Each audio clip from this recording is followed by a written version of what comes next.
We're just normal men. What do you mean, normal men? We're just innocent men.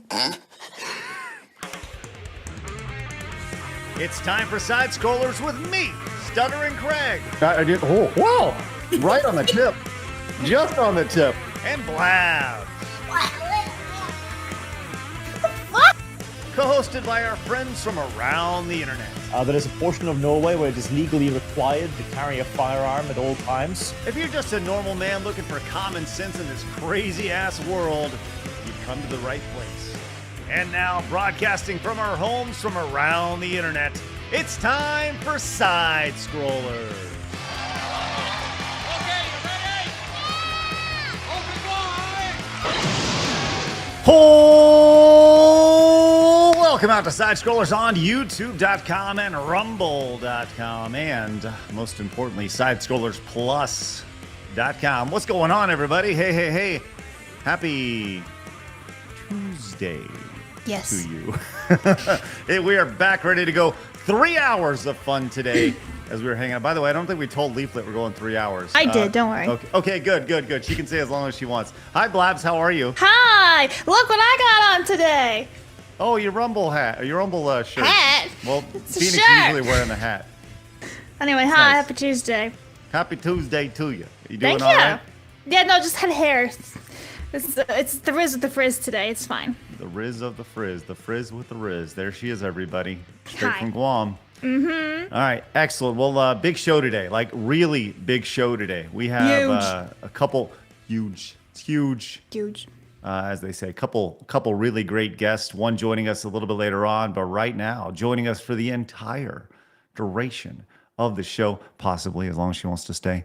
The wonderful Leaflet. Hello, Leaflet. How are you? Hello. 2 hours, 3 hours. I mean, what's the difference? I mean, you're not gonna hit me with that colonial linear time, are you? No. Like I said in DMs, you can stay for as long or as little as you like. We're gonna hit you hard with all the colonialism today. Is that what you said? You white Did male. you hear about that? No. That linear time is colonial. There was like a Wait, what? yeah, they did like this report. They're not really a report, a presentation on how cozy games are colonization. What? And then they were attacking Stardew Valley. It was a game developers conference. Okay. Yeah. What? That's I don't even understand what's happening right now. Phoenix, I want to let you know that on the back end of YouTube, it says YouTube is not receiving enough video to maintain smooth streaming. As such, viewers will experience buffering. So look, we're figuring all this out, guys. Just giving you a heads up. Like we send too much data out. Kick says no, and it sends out like 7. By the way, did you see that yesterday? The amount of notifications that got sent out to Kick yesterday? Yeah, that's why I said we should need to end that stream ASAP because It was pretty sure we just lost a spectacular. lot of followers. Wait, are we Yeah. are we now coming in too low? Is that the idea? On YouTube, it says we're not receiving enough. Anyway, just let us know, YouTube. Whatever. I We're can figuring it increase all if out. we need to. Just let me know. Well, I don't want Kick to get I agree. compromised. We went Well, from why are we 6. I on can go to Twitch? 8. What's that? Are we on Twitch? Are we on Twitch? I don't know. I don't know. There was somebody from the Twitch chat just commenting, but maybe they're Hell, just there. I don't even know where we're What day it broadcasting is? on. It's ridiculous. It's Tuesday. It's like Robin Williams. What year is it? That is our show in a nutshell. But look, here we are. Okay, we got a big show as I mentioned. We're gonna be talking to Lady Decade today, and all you guys who we're talking about Sweet Baby Inc. and all that stuff. Small potatoes when it comes to what Lady Decade is talking about, and the culprit of all of this is Gina Davis, of all people. Gina Davis, the Hollywood actress, one of the final bosses for DEI of all things. I know it's crazy, but just stick around. Just be here for the ride today. That's going to be happening with Lady Decade in about 50 minutes from now at the top of the hour. So we got that. We got the book publisher we talked about yesterday reversing its cancellation attempt which is really funny. We got so much going on today. I can't wait to get into it. And of course, as I said, Leaf is here. When anytime Leaf is here, it's a great day. It's a great day, and it's going to be a good day. Leaflet, is there anything that we should know about, like anything going on right now that you want to talk about before we get into the show? Well, I mean, there was that. That's kind of a fun one. If you guys want to look into that, I don't know now, but like maybe another time, the game developers thing about cozy games being colonial. That was a fun presentation. They talked about how Stardew Valley and games like it are terrible. Just spectacular. Yeah, let's talk about it tomorrow. I think, or maybe, I don't know. We got 3 hours to kill. I'll link it to you. Okay, sounds good. Thank you, Blabs. Go ahead and pop that in the Yep. in there. Okay, so like I said, we're going 3 hours today. The last hour of the show will be exclusive over on Rumble and Side Scrollers Plus. We invite you guys to please join us over at Side Scrollers Plus, because I don't know if you know this or not, Leaflet. We signed a deal with Rumble, and part of that deal is we have made Side Scrollers Plus members. Actually, we've added more value, where previously, if you signed up for Side Scrollers Plus, you got all of our content. You got Kirsha, you got Dez, you got Wicked Virtue, all of our content, all of our live events and all this stuff. But now, in addition to being a Side Scrollers Plus member, you also have access to Rumble Premium and all of the creators that are tied to there, including Russell Brand, Steven Crowder, Tim Cast, even Dr. Disrespect. We got hundreds of other creators. So you got Side Scrollers Plus and Rumble Premium. We invite you to head over to Side Scrollers Plus and become a member by using promo code PLUS and joining us over there, because we have some other good things going on. We announced yesterday that coming up in just 2 short weeks, we'll be live for our first ever subathon, which is very, very exciting, beginning October 20th. As you see, it says live, unpredictable, and fun, and we put the D at the bottom of it, because what we're trying to do is we're trying to fund our year, our 2026, and we're trying to get ahead of the curve so we can make change. It's all about action, y'all. And that is what the subathon is going to be all about. So we look forward to you guys being a part of that. That week, we're going to start the subathon at our normal time on Monday, and we're going to be live 24 hours a day until Friday at midnight. So it's going to be a week long of nastiness and fun and ridiculousness. All of us in the same room with a bunch of fun guests. So mark it on your calendar. We're going to give you guys our menu here in the next few days as well of all the fun things we're going to hopefully accomplish over that time. So glad you're with us today, man. Let's freaking go. Okay. We always like to start the show with Today in Gaming History. So Blabs, please disappoint us. Today in Gaming History with Blabs. That's me.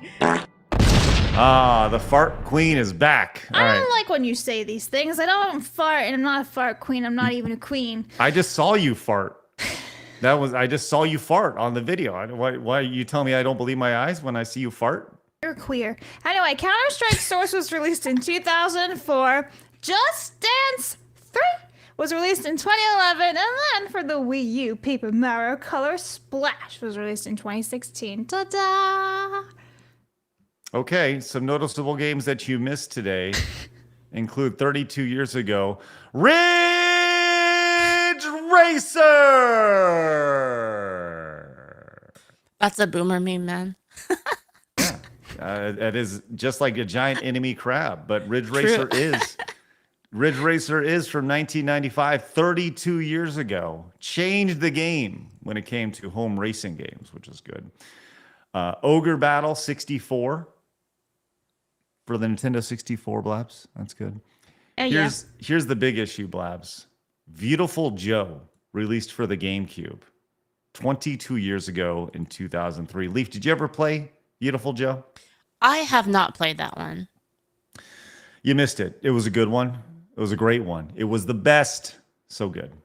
Yes. Well, Beautiful Joe made a couple of them, like a comic, but that's one of those games that is really, really fun because the art style holds up in 2025, which is great. I mentioned Counter-Strike and boom, headshot over there. I'm surprised. Did you put Wallace and Gromit and Project Zoo on your list, Blabs? No, I put Counter-Strike Source. Oh, good for you. You should see tomorrow's, though, just saying. can't wait. Fracture in 2008. Man, oh my God. 2008 Fracture. That was PlayStation 3 and Xbox 360. Phoenix, I know you're in the background, but do you remember Fracture? No, I've never actually even heard of Fracture. Oh man, yeah, that was like the next that was right before gaming started to turn a little bit, and this is when you actually had like white guys as superheroes in the game. So Fracture was one of those games. There was that game. There was the other Infamous. Was that the other game where you like had the claws and stuff? Yeah. Yep. It's about that time right there. Crash Mind Over Mutant for the PlayStation 2, released 17 years ago in 2008 as well. And Kingdom Hearts Recoded for the DS. Ooh, Sonic the Hedgehog Sonic the Hedgehog 4 Episode 1. Oh, that's for the iPad and iOS 15 years ago. Did you know, I bet you guys didn't know this, that the first time that Sonic the Hedgehog 4 was playable, was seen in public, was actually at one of my events? Did you know that? Now we do. But you didn't know. And I did not know that. Everybody was really excited about that. And then they actually played it later on and found out that it wasn't any good. So we didn't know that when we got it, but it was fun. So yeah, it was pretty fun stuff. You guys want to see when it was announced? Because I want to show it to you, because it's like one of my favorite moments of my career. Sure. Okay, cool. All right, well, I'll allow it. So we had this event called SGC, Screw Attack Gaming Convention, a long time ago. This is at 2010 SGC, and this is one of my favorite things here. So we had this big video game tournament, and the last game was always a mystery game. We never told anybody what it was, and it was always the culmination. It was called the Iron Man of Gaming, and the premise was you had to be the best at all games, all consoles, all genres, and all eras, okay? And the last game was always a mystery game, and here was the unveiling of Sonic 4 in 2010.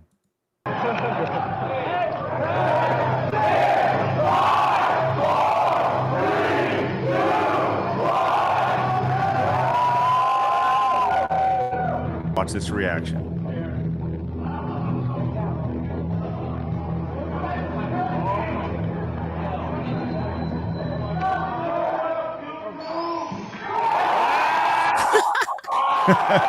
They only had to hear it. Yeah, they only heard the rings, right? That's nuts. This is like somebody watching the Star Wars trailers. I love it. Yes. Like, listen to them go crazy for this trailer. How can they go crazy? They can't even see or watch it from all the noise.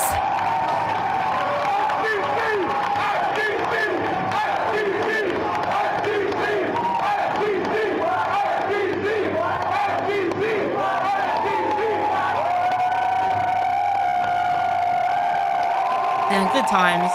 Great times, man. Great times.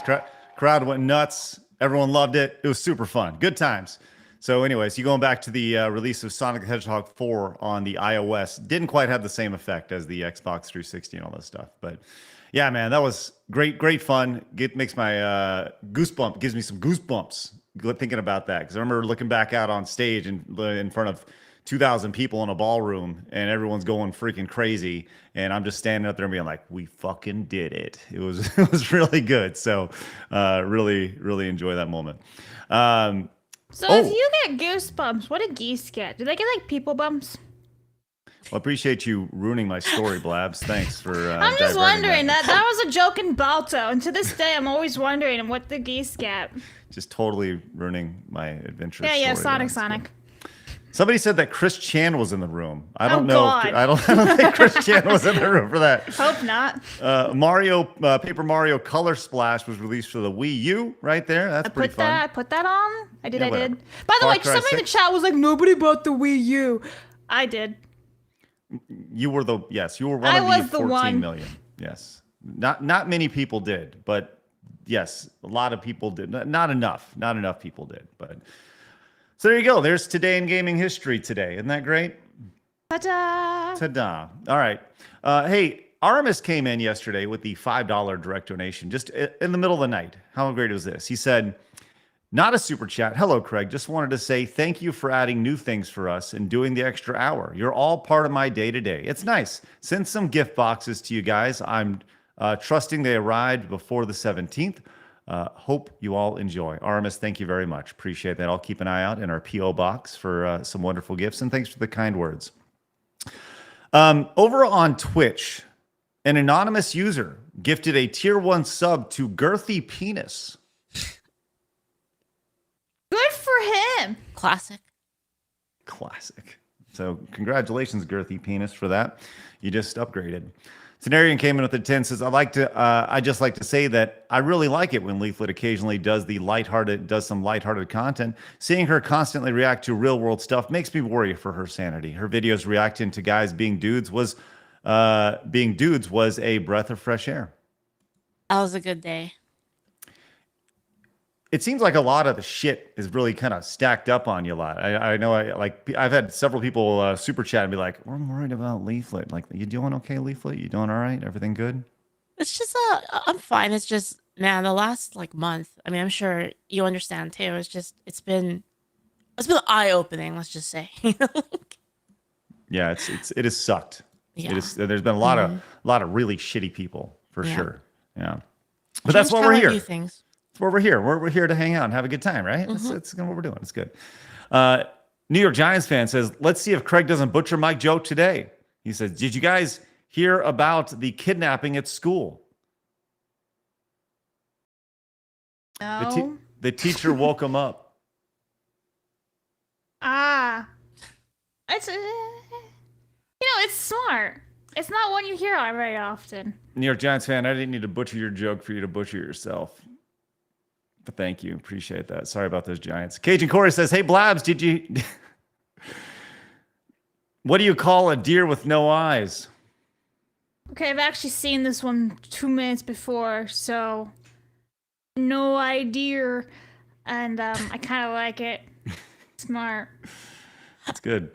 Magnum North says, "I remember all those games, Craig. What was the point? Where's the glory?"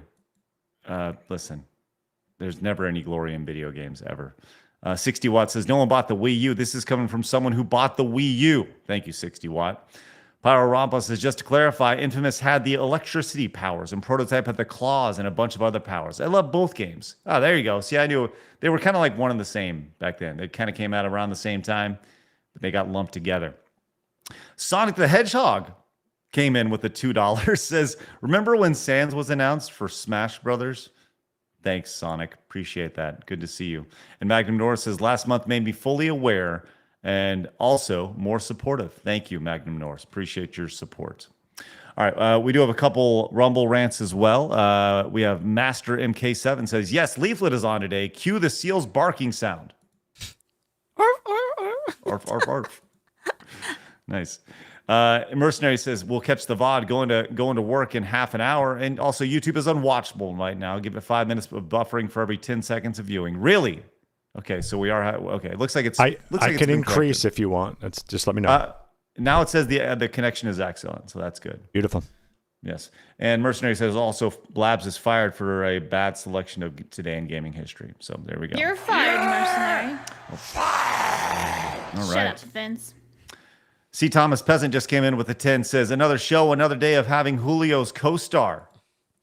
Oh God, my editor. Oh, Julio! that's a great name. They're right. Julio. Miguel. right. Oh, that's Miguel and Tulio. El Dorado. Miguel and Tulio. Not Julio. But anyway. I'll shut up. What is happening today? I don't even know. It's fine. All right. Look, we're glad you're with us today, wherever you're tuning in, whether it's on Rumble. Hopefully you guys hit the follow button. If you guys watching on YouTube, subscribe button, join the 133,000 just normal men who have found us over on YouTube. The over almost 23,000 who have found us over on Rumble, which, by the way, we are I do foresee a day where Rumble actually beats out the number of people on YouTube. I do see that day. So make the day today. Open up a new tab. Join us over at rumble.com/sidescrollers. Make an account if you guys haven't. And join us for the final hour of the show. We'd really like that. Coming up on Thursday, by the way, over on Side Scrollers Plus, Leaflet, I was curious if you like this, because I think Mitsu's going to join us apparently now on Thursday. But we're going to do on Thursday an Antique Roadshow cross Price is Right game show, which is going to be really fun. Do you Let's go. Do you like Antique Roadshow? I don't watch TV, Oh, but I know what you're talking about. You've Yes. never seen an entire episode or 5 minutes of Antiques Roadshow that's been on for like the last, 30 years Nope. it's pretty on brilliant. PBS? Isn't that It's where they just say fascinating. people take their junk and then there's a person that goes like, Junk. this is how much it's worth, actually. I watched a lady yesterday bring a necklace, and the necklace was worth between $25,000 and $30,000. And this other lady brought a painting that was just like in her attic that her mom got or something, and it was worth between $180,000 and $250,000. Oh my goodness. It was spectacular. Yeah, You should do one for gaming. I agree. I think there should. I mean, that's kind of like what Pawn Stars is, but I want to go see one of those like in person. Just watch somebody open up a box in person, and be like, "Oh, what's in the box?" and stuff like that. Yeah. there should definitely be a some sort of gaming version of Antique Or like Roadshow. like anything, right? I just want to go see one in the person and just be like, "Look at that."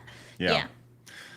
All right. Before we get to hard news today, I did want to give big ups to Nick, who is a great normal man who watches our show and incredibly talented. I put out the call for editors, and he actually put this together just as like a little example of things that he could do. What game is this referencing, guys? Check out this nice little intro that Nick made for us.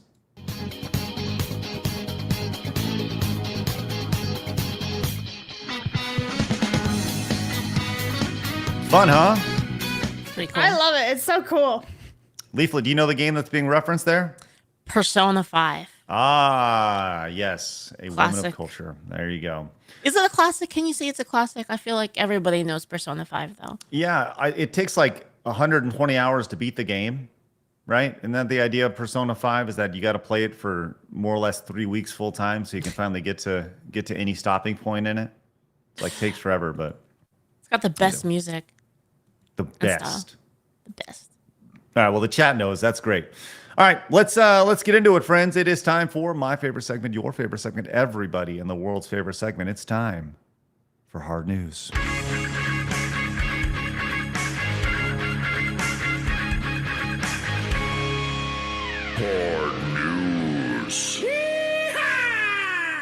Look, I need everybody to stop what you're doing right now and stop thinking with your brain and start thinking with your stomach. I was pointing down, but I'm talking about your stomach right here. Leaflet, do you eat a lot of meat? Yes. How do you do, fellow carnivore? My God. Listen, if there's one fast food restaurant that serves meat, which fast food restaurant would you say that is? Is it news relevant? It is today. I'm going to go on and say Steak and Shake? Now, they do have steak in their name, and that makes sense in the story. But I'm thinking specifically of Arby's because they have the meats, right? Okay. That's kind of their slogan right here. As Arby's has launched steak nugs, let's stinkin' go, available on a sandwich, caca, or a bowl. Holy shit, does that look delicious? My God, just hook it to my veins. See, like you had me until Arby's, and I'm like, oh. Yeah. I'd rather it just be in a bowl than like a giant ass sandwich. I feel like that's just too much. Blabs, the nuggets are made from hand cut. Someone is slicing them with their hands, Blabs. Literally on a board, slicing and Hopefully dicing. it's not part of their fingers aren't included. Well, that'd be bad. But it's seasoned in garlic and pepper. My God, this looks fucking delicious, especially when you combine it with the greatness that is the crispy onion string on top. I can do without the pickle. Leaflet, on a scale of 1 to 500, why is this a 500? well, it just looks good, basically, for fast food. I mean, the meat looks thick and juicy. Yeah. Let's go, Leaflet. Shall I clip that? Hold on, real quick. Leaflet, can you go? Let's go full screen with and just describe the sandwich one more time, please, Leaflet, just for a second. Yes. It looks very thick and juicy. All right, thank you guys. Go clip that and put that wherever you want on the internet. That's a new meme for you. Thick and juicy. 24. That's right. Just so you know. I got to be honest. When I'm eating, because today's a fasting day for me, I may make my way to Arby's and find the steak nuggets. What do you think about doing a food review, Blabs? Maybe when we're in Florida here in a couple think weeks. you should. I'm totally down to go. Now, I don't think with my baby bird tummy I'll be able to eat all of this, but I'll definitely try. Blabs can have one steak nugget. And I'll be full. God, your inability to eat anything is staggering to me. But You're yeah, welcome. It's how I stay in fit form. You just don't eat. your tiny ass stomach that is like a. You have the what do the fat people do whenever they Fasting. No. They get their rubber band stomach. What do they do? Yeah, no, I don't do that. No. Stomach stapled. Yeah, stomach stapled. Right. What? Could you imagine if Blabs like was actually Flabs went in had her stomach stapled? Flabs. Yeah, it's rough. Yeah. Anyways, steak nugs, I am on board. It makes you wonder why nobody thought of the steak nuggets before today. Expensive. Yeah, okay, that's actually a good question. Yeah, no, actually, no, it's a really great point because you gotta wonder, like, if that's actually steak or if it's mixed meat or whatever, and they've turned it into some sort of steak. Kind of like how, like, the Wagyu sandwiches aren't really Wagyu, things like that.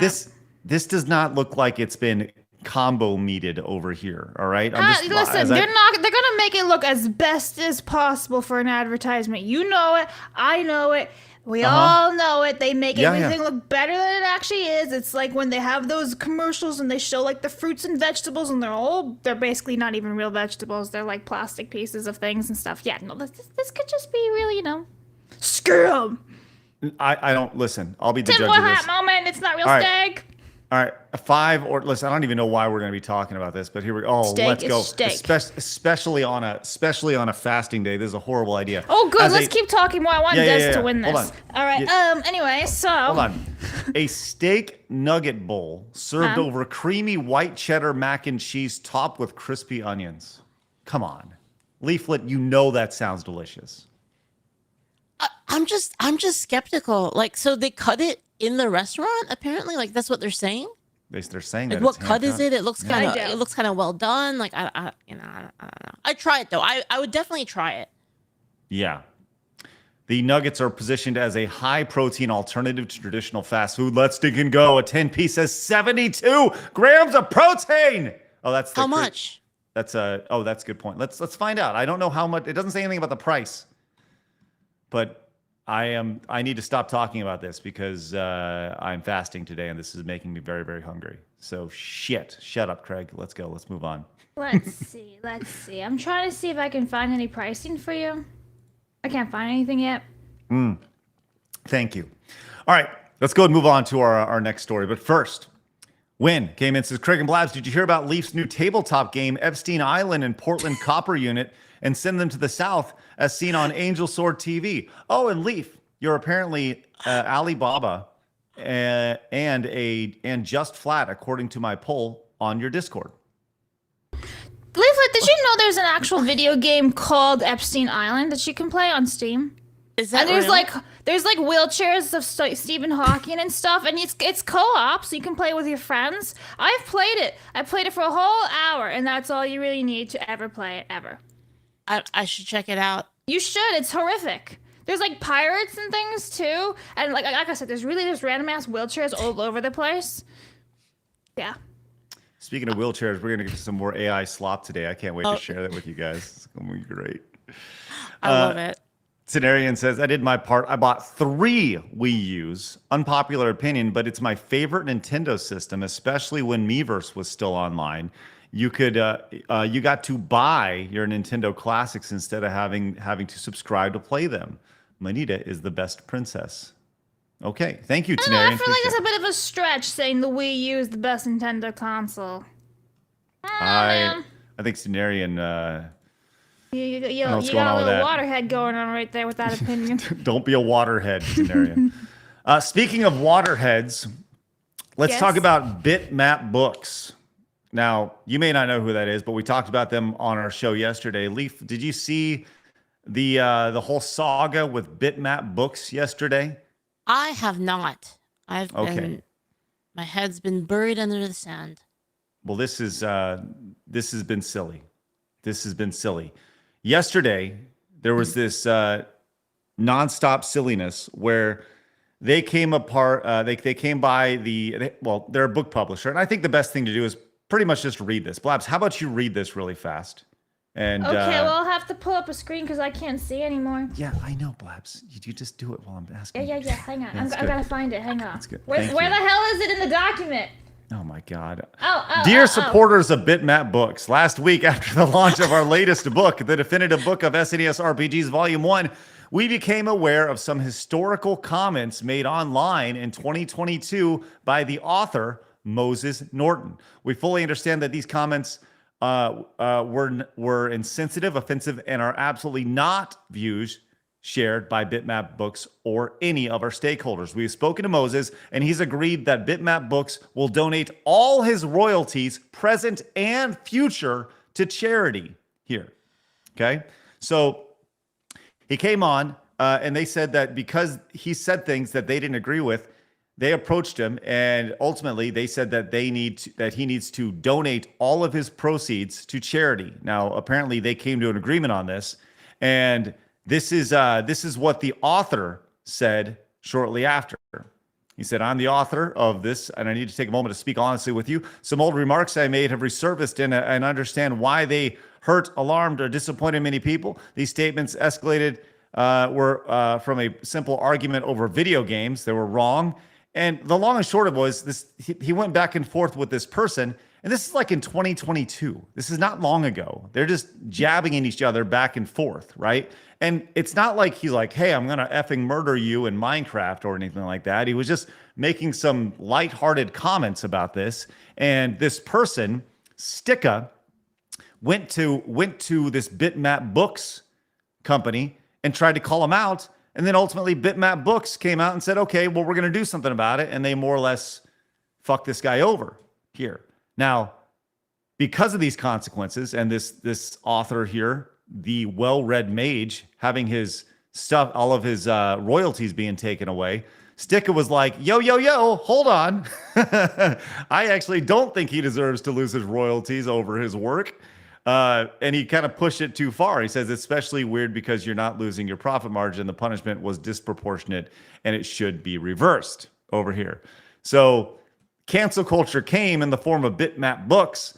The guy, the well-read mage, the author was like, okay, I deserved it. And then the guy who was pushing for the cancel culture was like, yo, just kidding. I didn't want that to begin with here. So are you following so far, Leaf?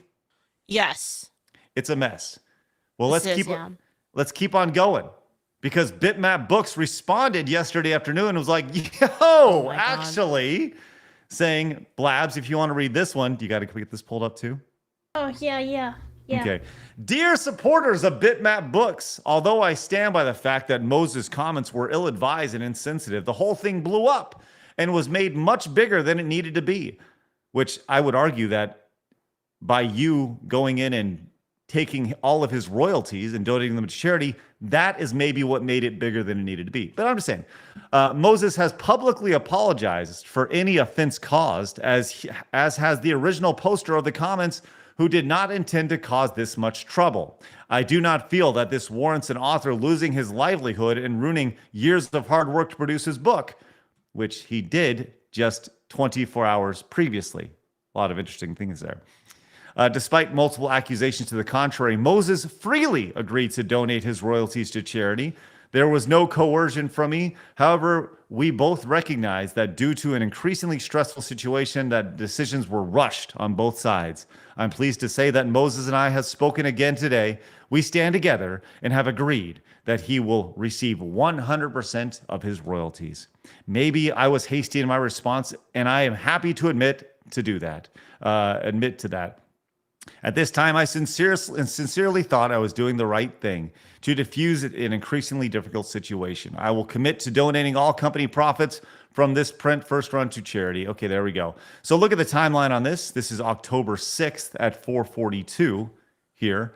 And by the way, I just think it's really kind of funny here because he says, at the time, I sincerely thought I was doing the right thing to diffuse the situation. This comment here was posted at 4:42 in the afternoon. The original comment was like 36 hours before. So that Big much learning curve. yeah, in 36 hours here, which is hilarious here. How long ago was this offense? It was in 2022, Leaf. It was 2020. And quote unquote offense, yeah. Yeah, I don't even know what it was, right? It was I a assume nothing it's burger. something that's you can't show, basically. But No, actually, it's no. nothing. Blabs, can you It's pull that up, nothing. actually? Pull that up really Yeah, fast, because yeah, I think yeah. it's important. I think it's important to show the unbelievable comments that the well-read mage over here made that were so did you delete horrible. what I had put in there? Yeah, I did. It's in yesterday's run. Okay, run I sheet, gotta go Blabs. get it. So they were so egregious that he needed to have all of his livelihood canceled, which Blabs will pull it up. But before we get that pulled up, I think it's important to look at the response of the well-read mage. Now, what's interesting about this is that after BitMap Books came out with this statement over here saying like, oh, okay, sorry, we fucked up. Well-read mage actually came out, and that this post has actually been deleted since then. They made a post saying, we beat cancel culture. And now they've gone on and they've deleted this post over here, right? So we did it. We beat cancel culture over here. And he's been kind of drugged for this as well. To be totally clear, and I said this yesterday, I think that BitMap Books are cowards. I think that this well-read mage guy is also a coward. I think they're all cowards when it comes to this, especially the wishy-washy nature when it comes to this. Because the well-read mage is over here says, I'm the author and I'm incredibly happy with all the support and how this turned out. BitMap Books has my back. No, they don't. My supporters have my back. Folk can absolutely support me and my family by buying the most controversial RPG book ever today, right? And he's trying to turn it into a marketing thing. I think they're both bitches in this situation. Blabs, do you have the original thing that they said? Let's see what this person said that was so cancelable here. So Lee. this is the original tweet, right? But I've got it pulled up super zoom so we can see it better. So it starts off, says, let's be honest, anything is hoot next to the mediocre gaming experiences of the Super Nintendo. The well-dead mage responds back saying, sure, if you're from a third world country. And then he also says, did you guys get a PlayStation 2 over there yet? And then another person responds back saying, xenophobia is so good. What did I just say? Xenophobia is so good. And then the well-dead mage says, oh boy, here comes the cries of misogyny, fascism, and xenophobia. Oh my. And That's this it. What's the first apparently one got again? him. What's the first one again? The very first post? Sure, if you come from a third world country, talking about mediocre gaming experience with the Super Nintendo. Anything? Brazil. Sorry, I can't really. To be honest, anything in a gaming experience. He was just kind of poking a little fun at like Brazil. Yeah, because you know how Brazil never gets everything. Well, they're like years behind when it comes to stuff like that. So yeah. Who cares? It's like literally nothing but like these couple statements are the ones that got him into all this trouble from 1 year ago. Two, they're not even like horrible statements saying, hey, if you're from a third world country, like, are you serious? That could just be taken as a joke. I thought this was like high capacity, full auto gamer words, but it's not. No, it's the most like, and that's the thing that drives me most crazy about this is at the end of the day, they both folded like a wet fucking napkin. Yep. It was like, there's like, come on, what are we doing? What are we doing here? So look, dude, I hope he sells lots of books. I do, but like, both of them, everybody associated with this is spineless. And I mean that sincerely. BitMap Books, you're spineless, right? This well-read mage guy, sorry, you're spineless. The way you flip-flop back and forth. Oh, we beat cancel culture. Oh, and then I deleted the post. Oh, blah, blah, blah, blah. We beat cancel culture after publicly apologizing for the offense. Okay.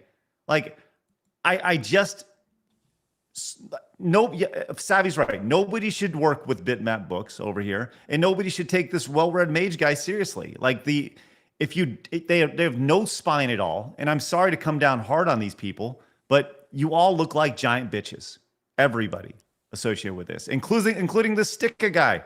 Like they look like a bitch too for pushing it this far, and then being like, "Oh, I didn't mean it." Like it drives me crazy to see this, and I will not apologize for that.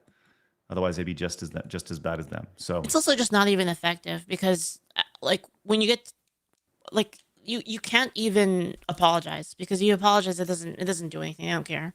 It's like you already committed the sin. So, like, the people that would care about it, you've already committed the sin. So, like, what's even the point? It's not even effective strategically. Well, hopefully they sell some stuff. Hopefully they do. I guess. We'll see. We'll see how the response is. Anyways, hey, just in about 15 minutes, we're gonna have Lady Decade joining us. We're gonna be talking about the Gina Davis DEI bombshell, which is just absolutely silly and crazy, and there's so many layers to it. And Lady Decade is going to walk us through all that. But we'll get to that here in just a little bit. But first, Emperor Creatine says, Nintendo's never been the same since Iwata died. When the programmers stopped leading the dev company, something special is lost. Iwata is the reason why we have 2 regions in Gen 2 Pokemon after all. Thank you, Emperor Creatine. I agree. Pete says, I got your Road to El Dorado reference, Blabs. That's one of my favorite movies. Jiggly says there's more developments in the book publisher's story, but the author cannot speak on the matter now. Okay. Thanks, Jiggly Saint. Lord Kamana says, I'd say Nikke has better music than Persona 5 overall. Thank you, Lord. Kane's Brain says, there's time I go to Arby's, at least there time I go to any Arby's, I see at least 2 roaches. I guess he's saying it's dirty. That's gross. But they have the meats. Catalystica says, I tried those yesterday. They were a little dry, but they were okay. The steak bites? Oh, okay, good to know. JC Kessler came in at the 10, says, I love my Wii U. Having my buddy over to play Call of Duty local multiplayer, and due to my controller, we each got our own screen. Nice. You played Call of Duty on the Wii U. That's awesome. Bro, You were what did that one. look like? Like a bunch of potatoes just rolling around. No Guard Codesmith says harmful comments. How many people were injured? Nobody. Thumb Ugly says came in says so quick to steal money. BitMap can get bit fucked. Thank you. Scooter says you guys are a positive influence on culture that we need. Montez, by the way, Blabs, I did the cucumber on tacos thing last night when I made my dinner for my mom and I. Both of us liked it. Thank you. Thank you. I am the Icarus says buy our frontman Daniel Godfrey's Wizards and Warriors book instead. Zero drama, all video games. Just saying. It's true. It's a good book. And Vimarain says Steam is under DDoS attack. Nothing works. I guess bought and paid for payment processors like Visa and MasterCard to antagonize Steam even more. Cortez, no wait. Sanchez, Chavez, Ramirez, no. Montez, thank you, Vimarain. Is that right? Steam is under a DDoS attack right now? I mean, I hear that every other day. How many times is actually true? I'm going to Google them. Yes, please do. That's what I was actually implying right there. That's good. Look at the All right. synergy. Apparently, according to Cyber News, Steam Riot Games hit by disruptions, massive DDoS attacks suspected. Okay. Interesting. All right. Yeah, we'll cover that as it continues. We'll see. SS Ronin over on Rumble says, "Cheer up, Leaflet, and remember this: your haters are out there holding their breath, waiting for you to fail. Make sure they suffocate." I like it. I like that. That's a good one. And Beppo Pen 2 says, "Finger steaks have been a Boise Northwest classic for 70 years. Red Steer had the best fast food version, seasoned, breaded, sirloin, fried, and tallow with hash brown planks that were in the same fryer." Wow, that sounds delicious. That sounds good. Thank God, that sounds good. All right, thank you for that. That's wonderful. And not an FBI says, "Was expecting bad jokes like Chinese restaurant open next door to the pet shop, then saying the chicken tastes funny. Not a light jab." Thank you, not an FBI. Yeah, I was definitely expecting worse when it came to that. Okay, let's go move on. I have some. Look, Leaf, we work in content for a living. We host a podcast. You stream on a day-to-day basis. You know, we're busy, right? But there are all sorts of families that have gotten into the content game, right? It starts maybe their mom or their dad, and they kind of catch a little following. They introduce their kids. And I saw this clip and I had very mixed feelings about this. This says, I'm so glad I had normal parents. Okay. And I have, like I said, very mixed feelings about this. I'm going to turn the volume down, but I would love to get your thoughts on this, Leaf.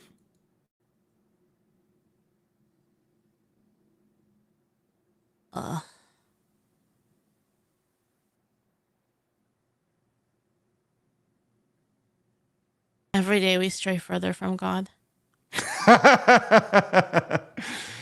All right.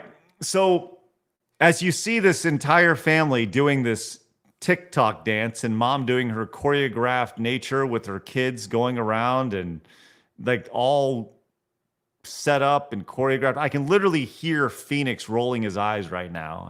I can hear it on the back end. So hard.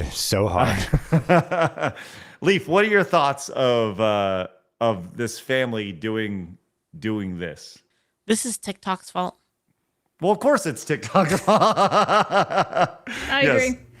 This just reminds me of like that terrible story of like the mom, and then like with like her kid saying that her kid was trans, and she filmed all of it for TikTok. Just reminds me of that kind of stuff. Mm-hmm.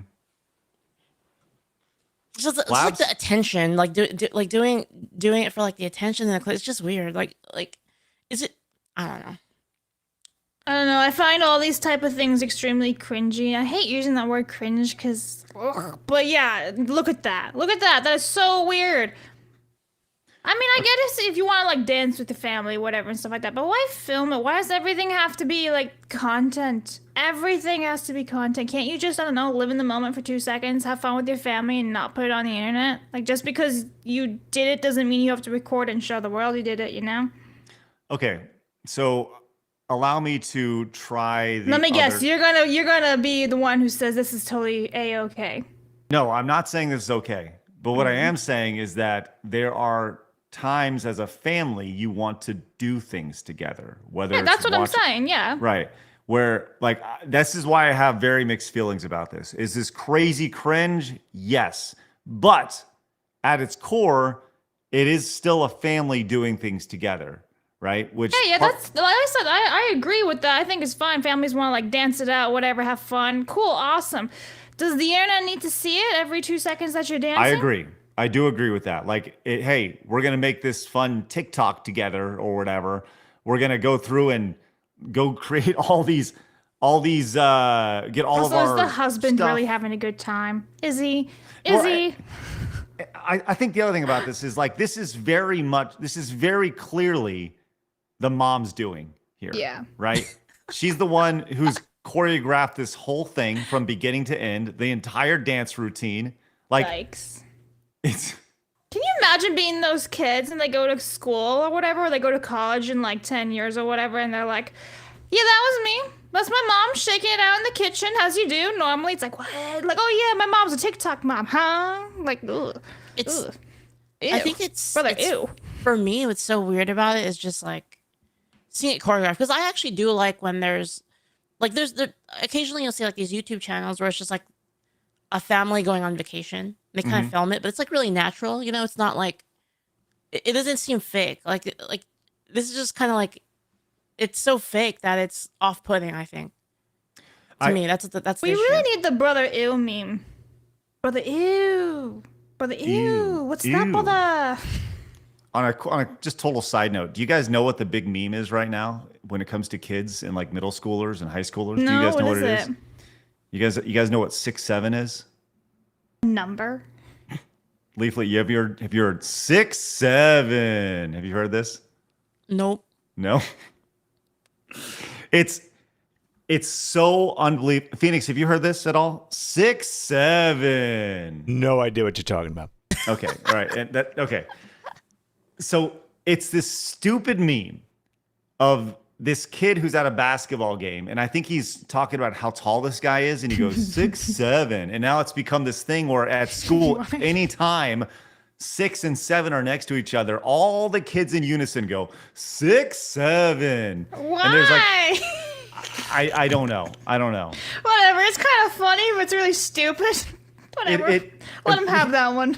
But here's the thing: if you ask the kids what it means, nobody has any idea what So brain rot. 6-7 Sheep. means. Okay. Well, and there's Good also little sheep. there's also 41s. I don't understand any. It's all how you say it. But this has been a thing that's popped up in our family because it popped up at school and. See, here's the difference between me and these kids. When I was in school, I had Finding Nemo, and so we'd always be like P. Sherman 42. You know? 42. No, it's just P. Sherman Oh. 42, like Finding Nemo, the address, Sydney, Australia. Now we go 6, 7. Like, come on, at least we have the cool shit. Just saying. Someone says in the chat says Craig's making something out of nothing. No, I'm not. They literally made something out of nothing. That's their thing. Like it's a kid's thing. Listen, go home. Like all of you watching who have kids today, who are like between the ages of just in school, right? Just go up to them tonight and be like 6, 7, and see what happens because they're gonna go, oh my god, I can't believe you know that. Leaflet, I encourage you to try it. I don't hang out with anybody. I don't hang out with anybody at all. Just put it out there. See, yeah, they're gonna. SD0 is right. He says that's really cool. Not. It's like in when we were in middle school. That's how we spoke. Not. You know. Did you ever speak like that, Leaflet? Like Wayne's World? I've heard that one before. Like not. Like I've heard that. Or psych, right? Like Psych. hey, you're right. Like, hey, Blabs is really cool today. Psych, right? Yeah. Blabs, you know that at all? Are you familiar with psych? Good times. I am familiar with Psych. I was not born yesterday. Well, maybe. Where'd everybody go? They're all gone. You're all alone now. Hey, It was just their show is- conscience, Craig. We were Woo. AI the whole time. the production of our show is great today. Psych! Everyone's gone. What is happening? Oh my god. I think I know what it is. I think. Yeah, are we gonna have a guest here in a second? That's what I'm thinking. Awesome. All right. Well, while we get Lady Decade in, which is going to be I haven't heard a cacaw, so I don't know if our guest is here. Let me go and read a few super chats. Just real keep fast. reading a little bit of thing. right Okay. now. Emperor Creatine came in and says it's Tuesday. Steam undergoes massive server patches every Tuesday. You scream DDoS like clockwork every week. Thank you, Emperor Creatine.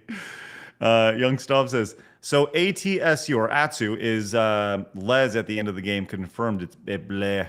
Thank you, Young Stuff. Modest Rat says, hey, bada bing, Craigino, use betrayed on me. Cucumbers on the tacos. Blabino, use a fire for putting that travesty in Craig's head. Hey, Leaf. Thanks, Modest Rat.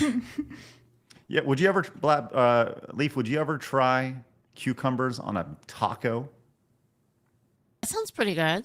Yes! Here's the thing. Let me just talk, through Craig's conscience right now.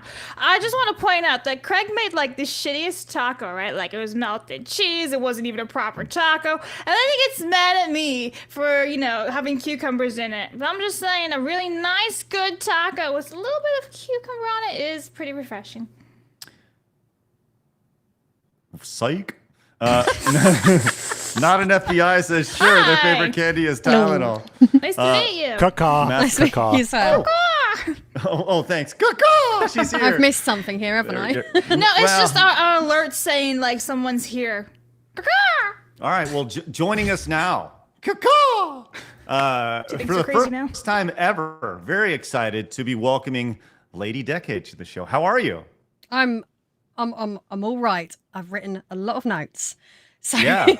Well, so I don't stream probably as much as I should do. So I'm hoping that my camera presence will be okay. You look There's great. thank you. you look wonderful. We're glad you're here. And so you're on today because you're kind of breaking like a big story, which I think you're the first person I've seen talk about this. And you did a giant video about this, which I think just to kind of preface everybody here, it's like a 45-minute video where you're talking about it hasn't like truly taken off yet, but I do think it's going to take off About 25,000 views. I think this is going to blow up after we talk about this here. The video is called "I Wish I Didn't Learn the Truth." And it's a 47-minute video here. I encourage everyone, once again, go to the Lady Decade channel and, of course, do what I'm going to do right here and hit the subscribe button, get the little animation, and go watch this entire video. Okay, it's really important that you do, because we watched it. And well, do I call you Lady or Decade, or what should I call you as I'm speaking to you? You can call me LD. A lot of people call me LD.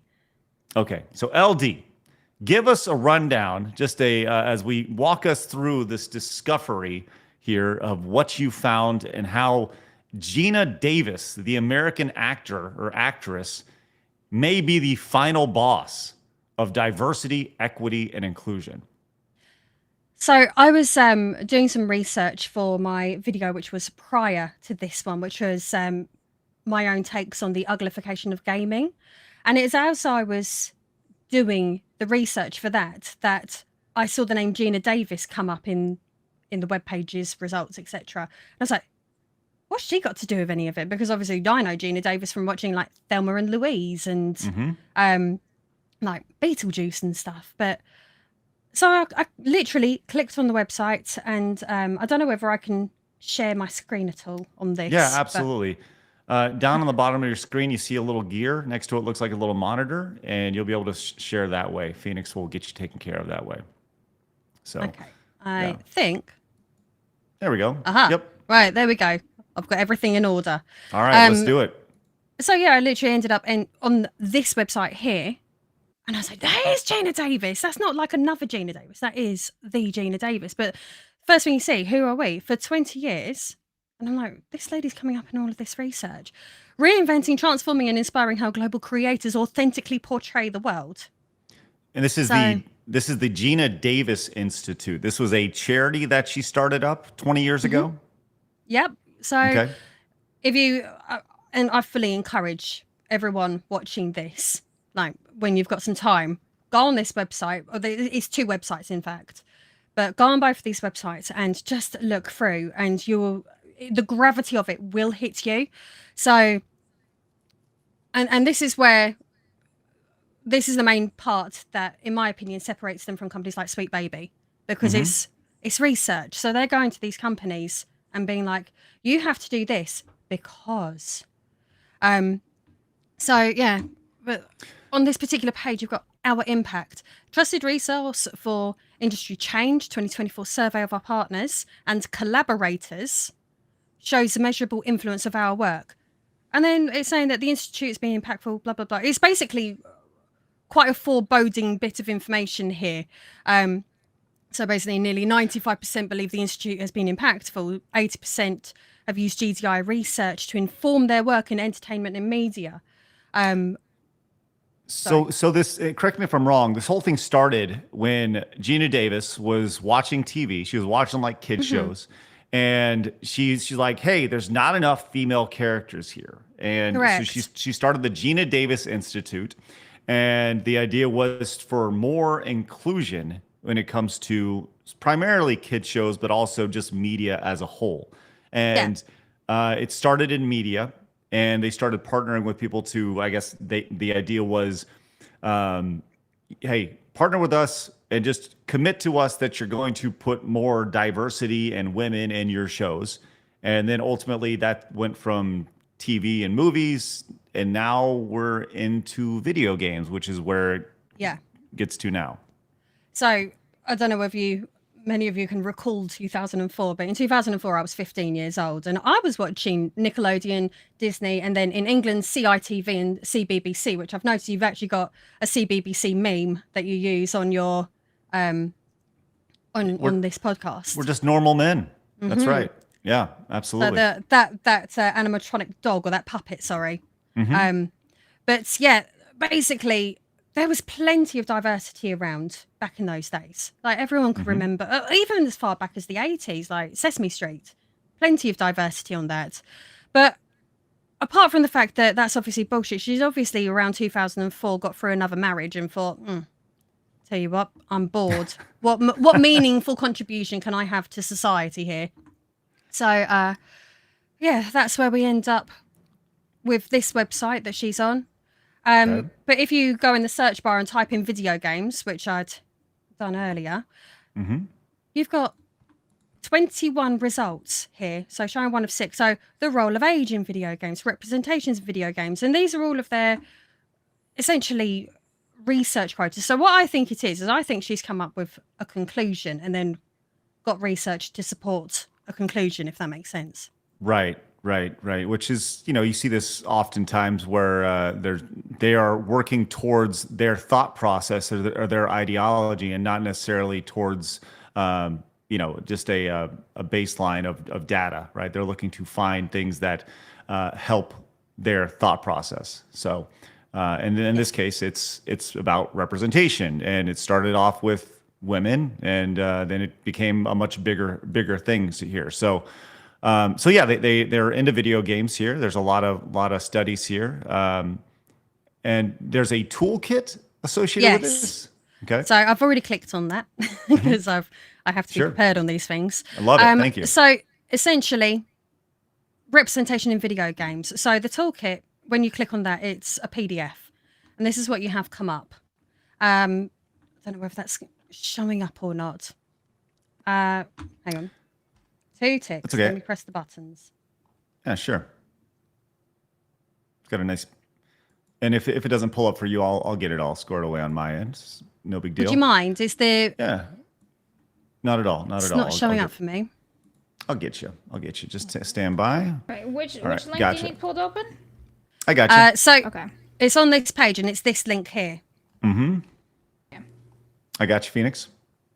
The Gina Davis Institute of Gender and Media. Go to mine, Phoenix, please. Right here. It talks about the gaming gap. Right here, yeah. Okay, why don't you guide us through this? So basically, read this if you want to be miserable. That's the long short. Well, let's read a few of these real quick. The gaming gap. 62% of adults and 76% of youth in the U.S. say they play video games. Women make up just under half of gamers across global markets. 46% of American gamers, 47% of European gamers, 48%. In mobile, okay, this is where, man, have I talked about this a lot on this channel. We see this data all the time right here. That this is the ESRB says half of gamers are women, but this is where it is. In mobile games, 74% of women are playing daily. That's where that number is skewed right here, because they throw mobile games in, and we know that it's almost the complete opposite of that right here. But women in marginalized communities are underrepresented or inauthentically represented in games that they play. Female gamers are 13% less likely to say they relate to characters that match their gender. 62% of characters are over-sexualized. 48% say there are not enough strong female characters in video games. So half of those women say that right there. And they say the good news is that most players agree that inclusivity in games benefits all audiences, which I'm always intrigued by statements like this, LD, where they say the good news is that most players agree that inclusivity in games benefits all audience. Because when you put together a poll like this, and you have a blanket statement, and you ask somebody, you say, is inclusivity in video games good? Well, people are gonna be like, yeah. So that's how those say no to that. Right, exactly. That's how you get this data, right? They're very broad questions that can be asked right here. So, but yeah. So you said if you want to go through and feel bad about yourself, by all means, there's a lot of data here, and this is what they have provided. This is their toolkit for representation in video games. This isn't even the worst document. This one's not even the worst document, but it's page 3. Opportunities to broaden inclusivity, character development, and narrative design. Now, what you've got here is basically a very condensed version of the next PDF I'll show you later. Okay. But there you go. It's a step-by-step process here. So number 1, diversify across character types. Sorry, I haven't got my glasses on. So you'll have to bear with me. That's okay. Neither do I. I can't read at all. It's all right. It's quite all right. I'm known for not being able to read. So listen, you're going to fit right in if that's the case. So make deliberate choices about character identities and follow through with authenticity. I'll show you how they get this authenticity in a bit. Creates multi-dimensional characters. So pay attention to accents. I mean, like we all know examples of flipping bad voice acting, but paying particular attention to accents, affectations, and cadences. These tools help build diversity, but to require cultural sensitivity. There's a lot of this, like if you scan through this, there's a lot of these sort of fluffy words. Yes, identities, and yeah, we're gonna so diversify across character types, create multi-dimensional characters, know the characters' identities, know how characters' identity interact with world building, use gameplay mechanics that challenge stereotypes, eliminate sexual violence, broaden characters' body types to tell new stories, hire balanced development teams. Don't hire the best teams. Just hire balanced teams. That's Essentially, the long and short of it is this is the most anti-meritocracy kind of ideology that you can find, as far as I'm concerned. There's just there was so much here. This is why I think everyone needs to just scroll through these websites themselves, because there's almost too much to cover. Because, for example, like number 7, broaden characters' body types to tell new stories. Pair unexpected body types and personality traits to help players unlearn stereotypes. Like, without reading too much into this, it's almost as though they're trying to implement a level of subliminal messaging. Do you see where I'm going with this? It's like they're trying to normalize thought patterns for everyone playing games, as though they're trying to use games and use film and use media as a way to reshape the way our brains work and how we see things and how we see people, which I can understand why that would be a direction that they would choose. But at the same time, it's almost like overcorrection. They're doing it too hard, that it becomes so unnatural and so uncomfortable that it wouldn't be causing this kind of backlash if this wasn't so hard with its delivery. Right. And so I think there's a lot there. And we've talked about why we feel like video games are a huge part of culture. And I feel like they have clung on to that idea that with, you can more or less, as you said, teach and train people based off of the games that they're playing. Anyone who is centrist or leans right knows that in traditional media companies, they more or less laugh at games and entertainment as this thing that is, it's for kids, it's for whatever. And when you see a situation like this, they're saying the exact same thing. They're saying, no, it's for kids. That's why we have to be associated with it, because you're going to help them find ways that challenge rigid masculinity, right? And it's a trickle-down effect here. It's a trickle-down effect from the top to the bottom, literally learned as a kid through video games that, hey, masculinity is bad, right? Don't be the best. Hire balanced teams over here. Leaflet, you're seeing this for the first time, and you see kind of what's going on here with this Gina Davis Institute. What are your thoughts as you're seeing all this? I mean, this is kind of like more of the same of what we expected. I mean, them just taking the data and screwing it up to fit their own means. And it's really annoying because, I mean, I gotta say it. They're appropriating our culture as gamers. I'm just being real. Like, we have our own thing. We had our own thing, our own culture going on, and they're trying to insert themselves into it for their own means. And it's really annoying to me, because like I've played games since I was a kid, and it's just annoying to see them trying to inject themselves into it for their own political purposes. There is a GDIplaybook.org, LD. Why don't you tell us about that? If we can, are we able to put my screen back up? Absolutely. Thank you. Sorry. No worries. Absolutely. I have it pulled up as well, Phoenix, in case you want it. So, thank you. Okay. I don't think that's my screen. Here, I'll do Is that maybe Blabs' screen there, Phoenix? I'm not sharing anything. Okay. Well, maybe it's That go was to okay. yeah, go ahead. That's okay. We're working our way through it. Nobody. This is I have my screen shared. We'll just go. I'll guide the ship here, LD. I'll get all this Thank you. ready to go. Sure. Okay. So yeah, we're looking at the GDIplaybook.org, which anybody can go to right now and learn about. So this is actually obviously, as you can see, the pixelated art implies this is for video games here. Yeah, I mean, if anything, it kind of reminds me of like a butchered version of Mario, which would be probably your first two game that you would think of if you're not really into games and you're a bit older. Mm-hmm. So, but yeah, it's the bit further down underneath that Gina Davis Institute bit, because that more or less mirrors what is on the About Us page on the other thing, but it's this advisory council. So you've got Roblox, there's an irony there.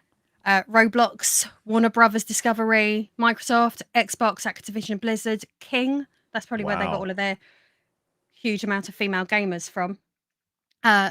Lego, Paramount, Ubisoft, and even here, like a UK council there. That's actually quite that's an authority over here, the UKIE. Yeah, this tells you everything you need to know right here. Oh, it gets worse. If you go down, just underneath there, there's a button that says read more. Oh, okay. Yeah. So, click on that. And you've got names. Wow. So we've got accountability here. Uh-huh. So there you go. I mean, Right. Okay. So here we go. Warner Brothers. We've got someone called Jessica Durchin. We've got someone called Katie Stone Perez from Xbox. We have got someone called Benjamin Williams from Microsoft. We've got a name from Roblox there, UKIE. Paramount Games. There's names there. Further down, you've got Alyssa Mendoza from Activision Blizzard. Another name from Activision. Well, and look at that. Look at the titles here. Head of DE&I Business Integration. Right. Yeah. The fact that title exists is amazing. Sorry. Yes. Continue, LD. Yeah. A few further down there, you've got a director of inclusive games and content from Ubisoft. And then underneath, you've got the Chief Diversity, Inclusion, Accessibility and Social Impact Officer from Ubisoft. But what's significant about these people is that these are sitting on a council. So these are people that are actively working with GDI to the point that they've put their names to it. And that section underneath, that paragraph underneath, that is actual statements from some of these people. So that Adrian Leder from Activision Blizzard there, giving their opinion on it. Or the next one along is from Susanna Pollock. And then someone from the Lego Group. We hope this new playbook will aid companies in the gaming industry to consider new ways to treat elements such as historical and cultural context with care, collaborating closely with other experts and third-party organisations to help introduce different, more rounded perspectives and ensure a more diverse play experience, characters and more. I'm excited to see how this can help affect future change in the gaming industry for many organisations. You know what's amazing about this is when I think of Lego, I really think of diversity, equity, and inclusion. that's when I think of Lego, I think of plastic. Yeah, I was like, man, I really am interested in diversity, equity, and inclusion here from the Lego Group of all things. Can I just mention something on this entire thing? Of course. It's that, like, they have this obsession with this. There are this percentage of people in this there are this percentage of people in the world distributed. So every single thing has to have that exact same percentage, right? And it's like, who cares about equal diversity in everything, right? Let people like what they like and let it be natural. And it's like all of this is so artificial.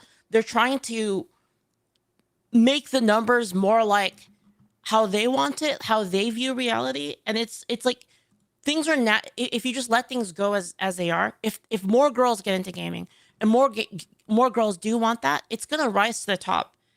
Whatever's the most wanted is what you're going to get. And it's just so annoying that they keep trying to push like this. They try to take this space that is mostly male oriented, or take or the opposite. And then they try to just inject it so it's like exactly 50-50. It's got to be exactly 50-50. It's got to have exactly this amount of percentage of Black people, this percentage of this kind of people. And it's so annoying to me because people have different interests. Sorry. But somebody also, raised about they that. come up with all of these percentages and say, oh, well, this amount of people have said we want so and so and X within our games. But what they're not showing you is a curated list of people that made up that figure. So, for example, they might be based in Silicon Valley and be going to their local university in California to get all of these results. What always annoys me with studies like this is they take a pool of people that's too small. Now, I understand that getting 1 million people to fill out a survey is not really a realistic thing to do. But at the same time, if you're going to a very skewed area, an area that leans a very specific way politically, then you're going to get skewed results. And that's why I feel that a lot of this has been based on they've come up with a conclusion and then found research or conducted research to support the conclusion rather than a hypothesis. Well, this continues here as there's actually a GDI playbook, and I pulled this up because I saw that's next on your notes here, over here. Obviously, we understand kind of why this is all ridiculous and kind of the thought policing nature of all this. But they're giving everybody a full playbook on how.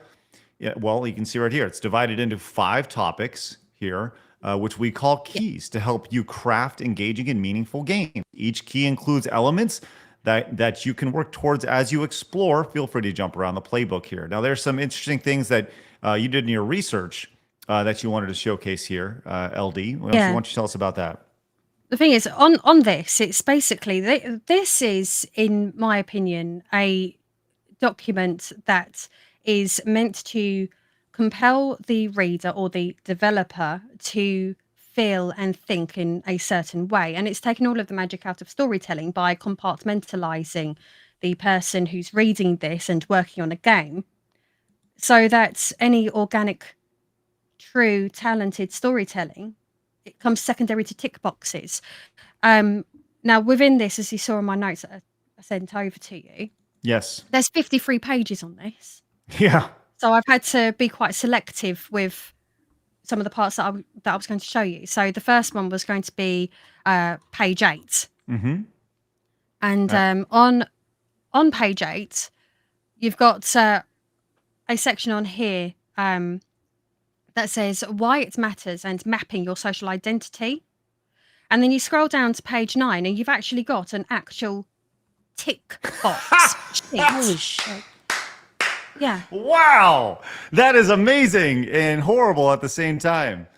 And this is what Xbox and Ubisoft and all of those other companies who are on this council, they've contributed to this and they have helped implement it. So imagine you're a developer and you've come up with this amazing story, and then before you're even allowed the right to think of that story or put that story forward, you have to go through this. What's your age? How do you identify with your age? How does this identity shape your perspective? So we've got age, body size, disability, physical, emotional. So they want your emotional disabilities as well. Mm-hmm. Developmental, mental health, neurodiverse, education, ethnicity, gender, language, national origin. That one irks me. Race, religious or spiritual affiliation, sexual orientation, and socioeconomic status. Now, these irk me. Now, you take a look at this. Like, I can only give myself as an example in this, right? I'm the most mixed race person that I know.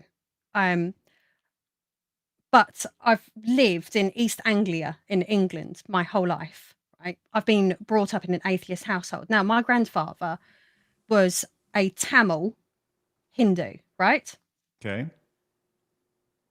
You go through this, you might as well be asking me to give an authentic Sri Lankan experience on life. Like, that's how I would end up diving into this. Or you could say, oh, right, okay, LD over there, she's got Hindu blood. Let's ask her to have all of the input on input stuff just because I've been around my granddad's a few times when he was still alive.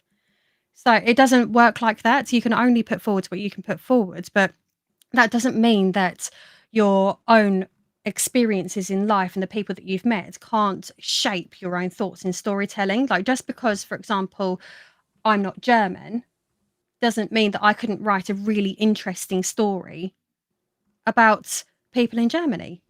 That's my random silly example there. Sure, Um, sure. But why should people have to go through this tick box exercise before they're allowed to tell a story? It baffles me. But again, this isn't even the most egregious part. Like, this is ridiculous. Well, real quick, I while you were talking, LD, I downloaded this social identity mapping here. Okay, and it's a Google Doc which allows you that you can actually request access to edit and such. And in doing so, I looked at who to request the access from, and I found the person that you actually need to request access from to get. And Oh my God, I've not even found that. well, I'm on fire today. I'm a master researcher while we're talking. And the person who set this up, this GDI playbook over here with the sexual orientation, is a lady named Diane Urban. And she is on the New York Council Chair and Senior Gaming Advisor of the Gina Davis Institute here. And Diane Urban is an established consultant in digital media, entertainment, and education. She holds a master's degree in technology, innovation, and education from the Harvard Graduate School of Education and a bachelor's degree from Duke. Additionally, she is certified in diversity, equity, and inclusion in the workplace. Diane has led development of award-winning mobile and web-based games, not AAA, but mobile and web-based games for prominent clients like General Mills, the cereal company of all things, Pokemon, Disney Publishing, and Disney Citizenship. She is the co-creator of Coffee LLC, the Coalition of Families for Inclusion. So look, we all see what's happening here. While ironically, Diane Urban is the least diverse person I've ever seen in my entire life. It's amazing. Page, isn't she? Wow. Sorry, LD, I'm sorry. This is just absolutely amazing. The only thing that would be great about her is if she was behind the classic game Chex Quest from the 90s, which was General Mills' product. But that's a deep cut that nobody else would get. I'm sorry, LD, please continue on our wonderful journey here as sometimes I go on side quest. Yeah. Oh God, no! Don't talk to me about going off topic. I badly go off topic. Like, if ADHD was a person, it's me. So Mafia 3 on page 14, Okay. they have as an example of. Now, I noticed yesterday you was talking about Mafia 3 as being one of the games from 2016 that you picked for this day in gaming. Yeah. And Mafia 3, because I was going to do a video about Mafia the Old Country a few months ago, and I ended up boring it off. But Mafia 3, from the research that I did, is not a well-regarded game within the series because it really, really strayed away from what the core story was. And they're using it as an in-game example of a success story. Now, I understand it did sell fairly well, but a lot of people have real issues with the storytelling in it. But Well, yeah, as- they've got this. Yeah, NPR, which we know is an incredibly slanted outlet, NPR, how one video game unflinchingly tackles racism with history and raw interactions. Huh? All right. Yeah, so Mafia 3's team featured a black queer senior writer and a diverse team that's prioritized historical accuracy and authentic representation of the 1960s. So they're not allowed to do that, though, by the tick boxes above, because they weren't born in the 60s. Well, they might have been, but they weren't teenagers then. That's right. And historical accuracy and authentic representation of the 1960s in the US South, leading to a powerful backdrop for the story. And then you can click on that link if you want to see what that's about. But the thing that it gets even worse, like page 16. Page 16 has a whole section that I thought this was amazing with 16 and 17 in general. As I was looking through your notes here, this is nuts Yeah, here. page But 17, like, you'll see that I highlighted something because I was so cross about yeah, it. it's amazing. But yeah, page 17, they're talking about challenging develop narratives and characters that actively challenge identity-based stereotypes and biases. So the thing that you see there is flipping white savior. The white savior trope refers to a character who is commonly portrayed as a Western educated white person who saves primitive people from their ignorant or savage ways of life. It's very preachy, isn't it?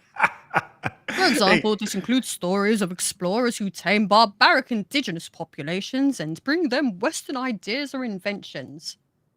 So, I love pointing out hypocrisy, LD here, and the idea that I love that the white savior is something that they're trying to fight against. And I was going to save this towards a little bit later, but I wanted to point out something really quick as just as another side note as I was looking at your information, and it got me thinking, LD. I wanted to learn more about the Gina Davis Institute on Gender and Media. So I went to this website here, which kind of gives you a rundown of their revenue and assets and things like that, right? And the money that they generate here. And I most notably went down and I was looking at their key employees and officers here. Now, keep in mind, LD, you pointed out the white savior trope here, okay? And as I was looking through, I looked at their key employees here, specifically their 4 salaried employees. What do all 4 of these people have in common here on this diversity, equity, and inclusion group? Can I answer that one? Go ahead, Blabs. They're all white women. That's right. Yay. They're all white women, which means, LD, I'm sure you can tell them, they're all white saviors. Hooray! Hooray! Man, you With know, if you... hypocrisy. Oh, Sorry. go ahead. Oh, it's so So- good. So good. It's so stinking good. It's so good. Sorry, LD. Yes, please continue. You know, the hypocrisy is astounding. But they also wanted to bore off the hero's journey. That's the next bit underneath. Like, that is one of the most classic, tried and true story telling methods ever. Like, all of the best books, all of the best films all follow the hero's journey, and they want to bore it off. And no wonder people are getting bored with like video games at the moment if they're all getting rid of that. But here's the next bit on page 17, the damseling. Okay, can we? I saw this. I spoiled this for myself. LD, your research is phenomenal. Okay, Leaf, I have a question for you, and this is going to tie into what LD was saying here. Okay. Okay. Leaf, did you play arcade games in the 80s? The 80s. Do you know like any classic arcade games in the 80s? I've played... I was an arcade kid, if that's what you're asking. Sure. Okay. Good. Are there any really problematic classic? I'm talking like pretty classic arcade games that you would deem as incredibly problematic. Classic arcade. I don't know. I don't know. I mean, I guess you mean as in like what they would consider to be problematic? Yeah. Dragon's Lair, probably. I've heard people saying that Mr. Game & Watch is problematic. All right. Oh, that's hilarious. LD, why don't you fill everybody in on the problematic classic game from the 80s that this group finds problematic? Was it the one I said? LD, fire away. Which game is it? Bloody Double Dragon. They're saying Double Dragon. It's the Double bloody Dragon. Double Dragon. Apparently, the guts punch to Marion is damseling. So they're like, oh, well, this is a massive problem. In fact, let me read to you what they said, because this is outrageous, right? Double Dragon is a 1987 beat-em-up arcade game that opens with a muscular man in a tank top punching a woman named Marion in the stomach and carrying her off screen. The protagonist, or if the game is being played cooperatively, 2 protagonists, then emerge from a closed garage and begin fighting the villain's henchmen. The ultimate goal of the game is to rescue Marion, who is the protagonist's girlfriend. In this example, the significant female character exists solely to motivate the actions of male characters. Now, I take big issue with this because if you was walking around an arcade in the 80s and you see that screen come up, you're taking a look at all of the screens, you're taking a look at Street Fighter, and then you see this over in the corner, and you see some bloke do something so villainous as to beat up a restrained woman and then drag her off, you're going to be disgusted by that. That's like classic, that's like setting up a villain to really make you really, am I allowed to swear? Yeah, absolutely.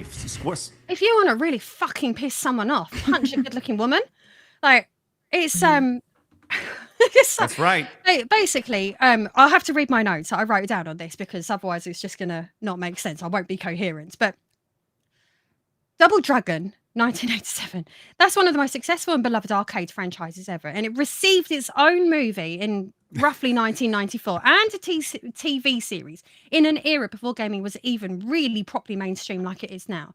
And Marion is one of the most iconic damsels in video game history, and that gut punch is what made it so visceral and eye-catching because it caused people to have emotional feelings like, bloody hell, what the bloody hell are they up to on there? Oh, we're not having none of that. So basically, that was created to shock players and made them want to play the game. But GDI thinks that's abhorrent. GDI thinks that's unacceptable because why can't Marion stick up for herself, eh? So the quote on there is, in this specific example, the female character exists solely to motivate the actions of the male characters. And that there is proof that they do not understand storytelling or potentially never even played Double Dragon. Because the point is that it makes you want to kick the shit out of the villains, doesn't it? Like if you've ever played it, it makes you want to kick the shit out of the villains. Yes, it fires you up. They've just degraded and beaten a woman in front of you. So how they don't get that is astounding. And in a way, it's actually like the fact that it makes you want to go and save a woman. Surely that's actually anti-sexist. Yeah, I would say it makes you want to be a man. It makes you want to protect, which, hey, and I guess in their instance, that's problematic. The idea of wanting to protect. You're not playing the character, are you? Right. You're not playing the character that does the punch. Right. You're playing the character that is appalled by it and wants to do something about it. You know, the way you frame that, LD, was really interesting because I had actually never really thought of it like that. The idea that it was meant to shock and kind of get the player to want to play the game. I never really thought of it like that. I was just like, well, there's the story. You know, like girl gets punched, boy wants to save girlfriend. That's story right there. But I think the way you phrase that is actually really interesting. The idea that, it does shock because at its core, even as a little boy playing Double Dragon and as a, 6, 7, 8, 9, 10-year-old kid, you recognize that you should be there to assist and help and protect. And at the end of the day, you just don't punch a woman in the stomach. And if that does happen, it's time to beat that ass. That's something that everybody can agree with, right? Yeah. And the way it's put forward is you have to think when these developers are creating these games, the way that arcade caps make their money is they need kids to come and put their money in it. So you need to put something on that screen that's going to be shocking enough to encourage kids to come and put their quarters in that machine. And what better way to attract someone over than have your screen showing something really, really quite shocking? I'm amazed that Double Dragon from 1987 or whatever it is the example that they want to use, right? Like that's it. That's the game that the Gina Davis Institute is like. That's problematic right there. Is from like I don't even know if Data East, the game that made that, like even the company that made that even exists anymore. Like. Legit question. I have no idea. I don't know. It's I'm trying to think who the developers are that do all of the games at the moment. and I'm pulling a blank at the moment. But Yeah, it's God, all right. What it reminds me of is it's probably not entirely relevant, and this is going to be you having to be like, don't go off on this tangent. But No, it's okay. I dare say, like, the Gina Davis Institute better not be watching stuff like Edge and Lita's live sex celebration in the WWE, or watching most wrestling storylines, because they, from the Attitude Era, they're just not gonna mesh well with that, are they? Or maybe they shouldn't watch the 1988 movie starring Gina Davis, Earth Girls Are Easy. Oh my God. Just going to throw that out there. Maybe the Gina Davis movie, Earth Girls Are Easy, is not the best. Like, that would be like me starting my institute and being like, in 1988, there was a movie starring Jim Carrey and Gina Davis called Earth Girls. I think Jim Carrey was in it, called Earth Girls Are Easy. And we're going to point to this as the poor representation of aliens. like it's so fucking ridiculous. Oh my God, the hypocrisy knows no bounds. It's amazing. LD, please continue. You've got, if we move on away from Double Dragon, because that bit just made me rage. Yes, that's amazing. So, page 18. Okay. They're describing a counter narrative. Mm. But it's not, as this describes pretty much basically this counter narrative at the moment, they're calling it a counter narrative, but when it's being implemented by every AAA game being developed at the moment, it's no longer a counter narrative, is it?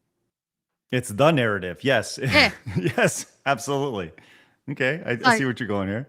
And then I've put my notes here. The why it matters. Let me see where that's gone. So, narratives that assume white masculine norms contribute to a cycle of underrepresentation. In other words, they continue to marginalize those who are already marginalized and reinforce the idea that certain identities are by default normal, while others are less important or even invisible. Counter-narration interrupts dominant narratives by focusing on new, diverse points of view. The strength of narratives that center on the point of view of marginalized identities lies in their ability to reimagine, resist, and remake ideas, and that makes for more engaging games. Like, they're not fucking engaging though anymore, are they? Yeah, engaging to who? Like, I think that's they're engaging because we tell you they're engaging. Like, it just gobbledygook, speak here. But if you think about it, like, look at fucking Dragon Age, the Veil, the Veil Guard, and Concord, and I know it's a little bit littler and European made, but Dustborn. Mm-hmm. Like, these are all games that have clearly followed the directives set out in the GDI playbook. And then look how much money they're losing the industry. Like, I'd love to tally up the total amount of money lost in the gaming industry due to following the policies and ideologies set out within this playbook. Well, I'm glad you brought that up because we always like to play a game here. How many people are playing the game right now? And you mentioned Dustborn in particular. How many people do you think are currently playing the hit 2024 game with outstanding representation, Dustborn? Let's go play this game really quick. Leaflet. How many people are playing Dustborn on Steam right now? I'm gonna go with 69. Oh, wow, that's very sexual. Generous. Congratulations. It's a great excellent, number. Blabs. Oh, how many 2. people? 2. Okay. Oh yeah, I'm guessing 2. Okay. And LD, how many people I'm are playing gonna go. Dustborn right now? I'm going with a big fat fucking 0. Oh, shit. Well, closest without going over is actually Blabs. The number is 3 right now. 3 people. That's bad. But it does check the box. Guys, ladies, it is story rich, and it does have all sorts of representation in it right now. So that's good. And by the way, guys, let's be very clear. 83 people played this game at its peak. So that's astronomical. There's the modern audience right there. This is who the Gina Davis Institute is creating games for, right there. I mean, they've really made their money back, haven't they? I don't think so. So. Okay, I'm sorry. Let's go. Let's go back to with the whole thing. Leaf. Mm-hmm. It's that like they kind of perform like a virus if you think about it. They have like no choice, right? Because They have no choice but to force this on everybody because they can't make their own things and make money. So they have to like embed themselves into like a company and destroy it from the inside. And then when that company blows up, they move on to the next one, just like a virus. Slowly but And surely. then it all gets so bad that Saudi Arabia swoop in and buy it all up. That's right. Pay them big Saudi bucks right there. Okay, so we've seen the introduction, and next on your notes, page 25. What's going on there? Yeah, so basically they've got this whole section called do you unconsciously dehumanize certain types of characters, which I found hugely ironic considering that this whole playbook is about dehumanizing people making the games and reducing them to tick box traits. Oh my God, it's amazing. It's so- amazing.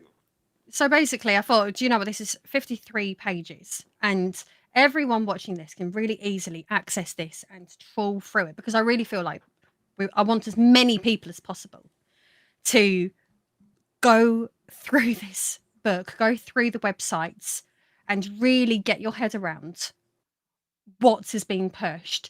And then all of a sudden you'll start, pattern recognition will start going off. You'll see it everywhere. You'll see it in every game you've probably played in like the last maybe 5, 6, 7, 8, 9, 10 years. It's absolute madness. But essentially what you've got here is, and I hate to use this word, but the woke Bible. It's a set of commandments of what thou can and cannot do. And it reads to me very much like a religious text because it's been purposefully written in an indoctrinating way, as it's constantly positively reinforcing their radical values whilst degrading any semblance of what normality would have been a few years ago. I think the most interesting about this is I'm looking at these sources here, and takethis.org is a source. Like, and going back, that's one of their partners over there that they had. Yes. That was one of their initial partners here. And take this, as we know, they are insane. Absolutely insane. And so they, like in this instance, they reference this article over here. So I went and I pulled this up as well over here. They're alienating your core demographic over here. Like this is wow. Like, yes, we know that this was bad. But we talk about in your video, you mentioned Sweet Baby Inc. several times and how they're more like they're a product of this thinking, of this thought process here. Yeah. Because but I'll let you go into that a little bit. Yeah, well, the Gina Davis Institute was, as we said earlier on, it was founded in 2004. Sweet Baby was founded in 2018. So you've had that's 14 years there of this already existing to then create a need for a consultancy arm to then come in and act almost as enforcers of this ideology.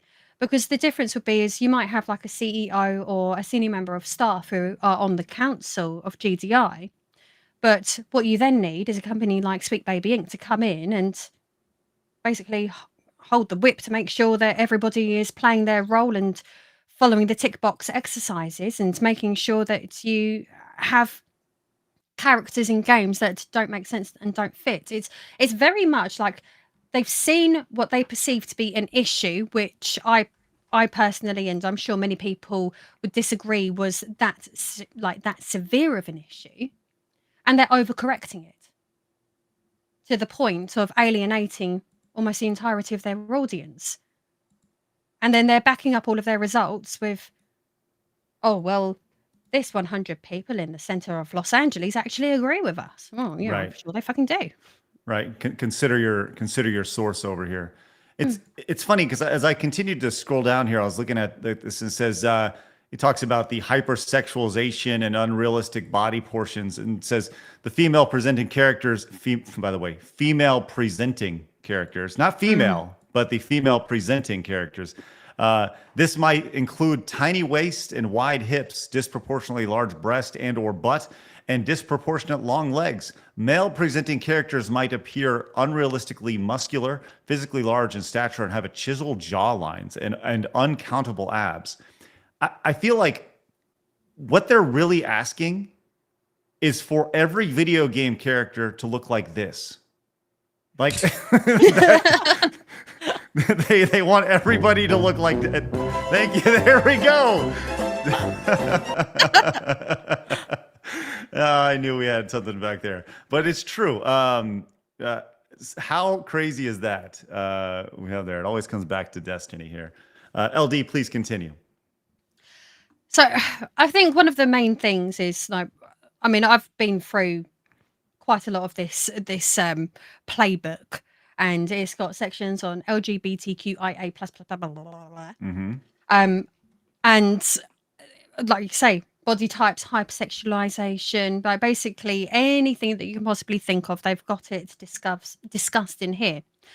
But I'm seeing a big problem in the sense that, first of all, I think we've been too short-sighted as a community in going solely after Sweet Baby Inc. without, like, I found this purely by accident. I didn't sit there and think, do you know what? I wonder how Sweet Baby Inc., based up in Canada, come up with all of this. It never occurred to me to think more deeply on it until I came upon this by accident. But then I'll go on, for example, X, and then I'll search Gina Davis Institute, and then you've got Grok coming up with lots of tweets quoting Gina Davis Institute as evidence for things. So even on X, Elon's playground, there's loads of information on there, and I've just never spotted it before. It is so entrenched into everything that me as an individual, I'm not sure how we could possibly fix this. Short of having another video game crash, and I'm not just talking about the video game crash of 1983, right, or like the mid-90s console market crash. Subscribe to Lady Arcade if you want more bollocks on that. That's right. But I think short of having quite a severe crash now would be the only way that we would be able to get any of this fixed, because it's so deep in there. Like, I don't know how we could possibly course correct with this, because even though we've got a different administration in America that seems to be affecting the entire world about it, I don't think it's going far enough, because unless you've got some kind of higher authority, and bearing in mind in America you are very much set up that corporations can essentially run amok with no repercussions is the word that I'm after. Yeah, how do we fix this? I have no idea. Yeah, and I think an entire crash is something that will need to happen for this to ultimately course correct yourself.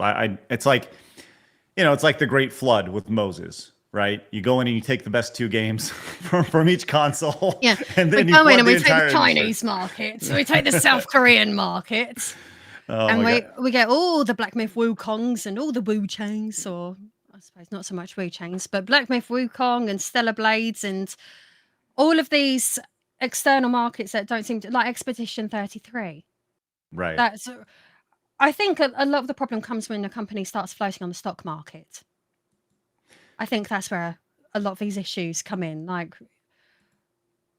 And also, to an extent, this is American politics that seems to be flooding the world, essentially. This isn't, but to be clear, this is not American politics. This is Californian politics. Yes, right? I agree with you. This is one tiny little space in this whole earth that is just flooding, and because once again they control entertainment, and Phoenix, our technical director, says this all the time. You cannot rely on Hollywood. You can't rely on Activision. You can't rely on Xbox. You can't rely on these people. You have to build alternatives. That's the only way that this is going to happen. Once again, that's what we're looking to do. That's what we're building here at Side Scrollers, which is great alternatives to the insanity that is happening. LD, you've done some outstanding work. And I wanted to point out one more thing I noticed while we were looking at this website on the GDI playbook.com. I just found a lot of irony on their website here. As you look at the players that are used, the models, the examples of video games. Leaflet, tell me if you feel like there's anything that is missing on all the pictures here. We have a couple folks here who are playing their Wii's. looks like Blabs. What's the phrase you may use for them? Shit. I believe Waterhead is Yeah, the correct. that's the one. Okay, I was God like, damn, shit. Phoenix. That's ridiculous and very mean. All right, so we have here, but as you scroll down, you have these other examples of people here. Do you, Leaf? Is there Have you anybody clicked that you? on those? I have not clicked on them. This is an interactive version of the playbook. Oh, okay. We'll need to look at this, but a little bit deeper. But Leaf, let's look at this on the surface. Is there anything that's missing here in these 5 or 6 pictures, including the one up here, that you think should be included potentially on here?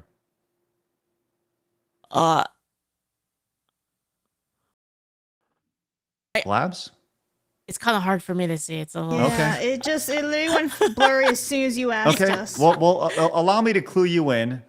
There's not a single straight white male in any of these pictures.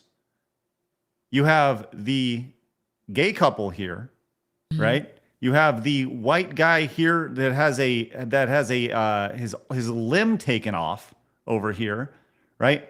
I mean, he can still be straight though. That's true. That is Because he's true. missing Blabs. a limb doesn't mean he's not straight. That's right. Yes, that is You true. lost your arm, you're gay now. That's true. The limbless are gay. That's right. I'm not going to say where my mind went on that. Well, look, we've taken up an hour of your time, LD.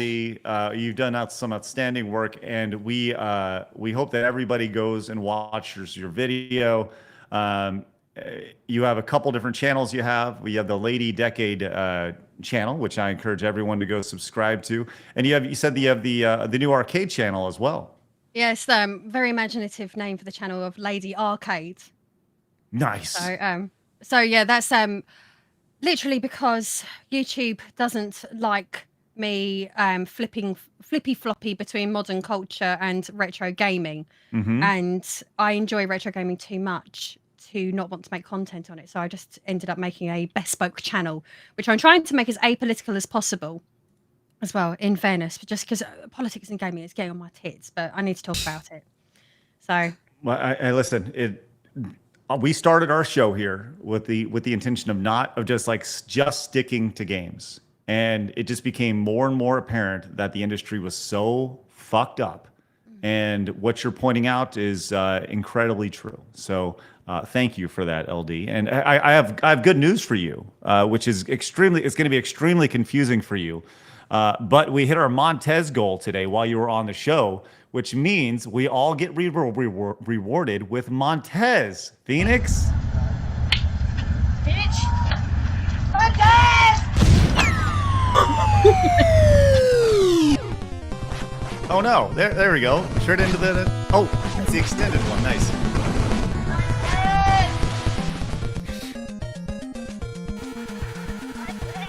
She's going everywhere. Yep, Montez ended it. Anyways, just a little meme for the show there. I encourage everyone to go check out LD. Thank you so much for Her hanging links out in the with us. description below. Yes, great stuff. Hopefully we'll have you back on the show another time.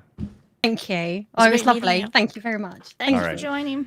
All right, you guys can find Lady Decade's channel. Once again, link is all down below. Appreciate her popping in. Guys, it is 1 o'clock, which means we have a power hour coming up as we're going to be making our way over to Rumble as we've extended the show out to 3 full hours. We have almost 1,000 people watching us over on Rumble right now, and over 2,000 watching over on YouTube. We would love if you guys opened up a new tab, joined us over at rumble.com/sidestrollers. Once again, if you make a new account, that actually greatly benefits us. Now, before we do leave YouTube, I did want to get to some of the super chats because that is you guys super chatted over here. I want to make sure we get to those. So let's get to those before we move over.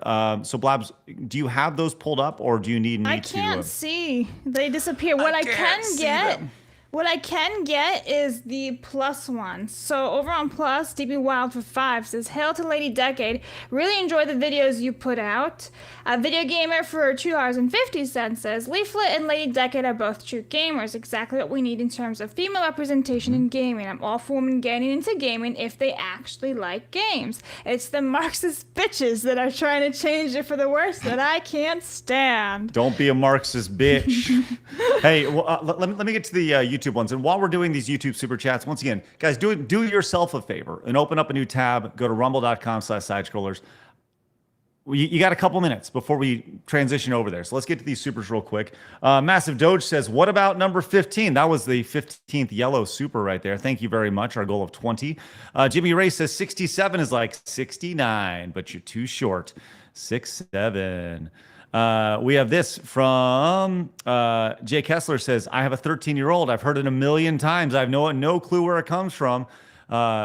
Just to relieve, it doesn't come from 67, to 69. Yes. Grolgar says, "Someone needs to send out the Foxu and Savvy signal. We need our Tylenol Americans on this." Yes, I agree. It's great stuff. Dylan says, "Look up who Gina Davis is represented by. Then type the agency's name along with aerial view into Google Images. The answer looks back at you." Blabs, can you do that really quick? Yes, I can. Look up who Gina Davis is represented by. Then along with aerial view in Google Images. And then let me know what you find. Torgo says, "Down with GDI, up with the Brotherhood of Nod." Okay, Emperor Creatine says, "This looks like the UK version of Bridge that Kirsch has been talking about for almost 2 years. YouTube is censoring Bridge, by the way." Retromeister came in with the 20. He says, "Morning strollers and Lady Decade, aka the anti-Sarkeesian." I love that. "I watched the video and wouldn't be surprised Davis Institute has ties to politics, BlackRock, or the WEF, aka the real Legion of Doom, dictating our culture and society."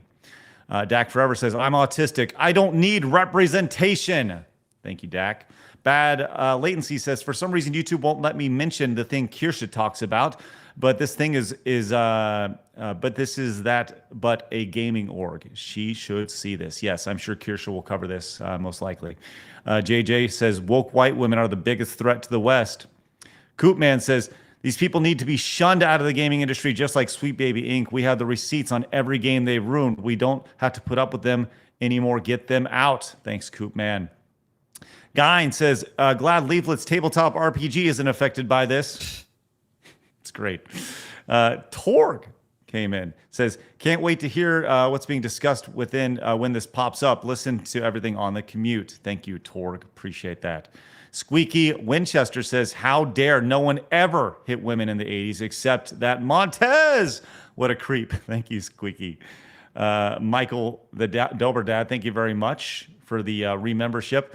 Tech Support Gaming says, "If they want to go after problematic media from the 80s, they should look at The Fly, where Gina Davis boinks Jeff Goldblum a few times. Then she has to fight him over her wanting to cast fetus deletus." Oh, God. Thank you, Tech. GS Wolford says, "Clearly the Institute of Gina Davis revenged for 1995's Cutthroat Island. When nobody appreciated her talent, she chose to make us all suffer." Thank you, Rod, with the Donatello. Carnicle Blackborn. I'll be right back. 1 second. Thank you, Phoenix. Says, "I agree, Craig. We have to rebuild culture ourselves. I have written my own book, first of a 5-part series called The Hallowed Stars of Ash and Aether, a military space opera, available on Amazon." Thank you, Carnicle. C. Thomas Peasant says, "The DEI peak character design is apparently the 5 ghastly shapes of Cal Arts." Also, it is true refrit or leaflet. Thank you, C. Thomas.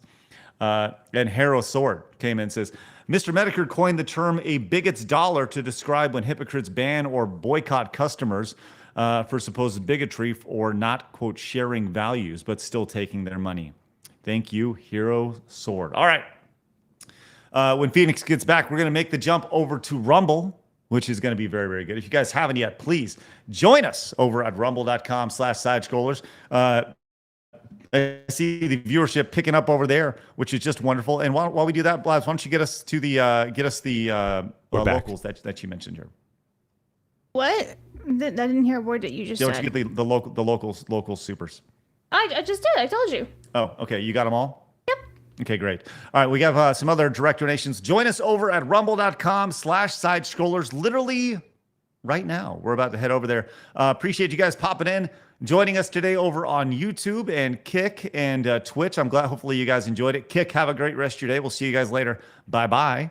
Once again, join us over at rumble.com/side scrollers. You guys watching over on Twitch, join us over there. Bye-bye.